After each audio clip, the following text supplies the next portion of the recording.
Belgaum district Chikkodi ತಾಲೂಕಿನಿಂದ ಬಂದಿದ್ದೀವಿ.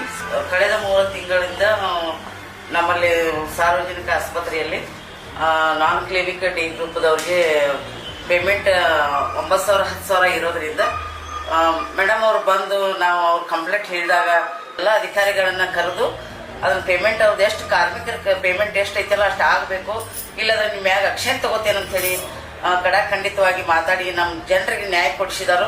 ತಾಯಿ ನಿಮಗೆ 14,270 ನಿನ್ನ ಅಕೌಂಟಿಗೆ ಬರ್ತಾ ಇದೆಯಾ? ಹಾಕಿದ್ದಾರಿ, ಅದ್ರ ಮ್ಯಾಲಿಂದ ನಾವು ತೆಗೆದುಕೊಟ್ಟಿವಿ. ನಿಮ್ಮ ಅಕೌಂಟಿಗೆ ದುಡ್ಡು ಹಾಕಿ ತೋರಿಸ್ಕೋತಾರ, ಮತ್ತೆ ನೀವು ರೊಕ್ಕ ತೆಗೆದು ಅವ್ರಿಗೆ ಕೊಡಬೇಕು. ಬಡವ್ರ ಹೊಟ್ಟೆ ಮೇಲೆ ಯಾಕ್ರಿ ಹೊಡಿತೀರಾ? ಸರ್ಕಾರ ಕೊಡುತ್ತೆ ಅಂದ್ಮೇಲೆ ಕೊಡ್ರಿ. ಏಜೆನ್ಸಿ ಒಂದ್ ದೊಡ್ಡವನ, ನಮ್ಗೆ ಕೆಲಸ ಮಾಡೋರು ದೊಡ್ಡವರ. ಫಸ್ಟ್ ಚೇಂಜ್ ಮಾಡಿಸಿ. ಆಮೇಲೆ ಒಂದು ಪೇಮೆಂಟ್ ಅನ್ನು ಹೆಚ್ಚಿಗೆ ಮಾಡಿದಾರು. ಧನ್ಯವಾದ. So sweet, though. Thank you so much.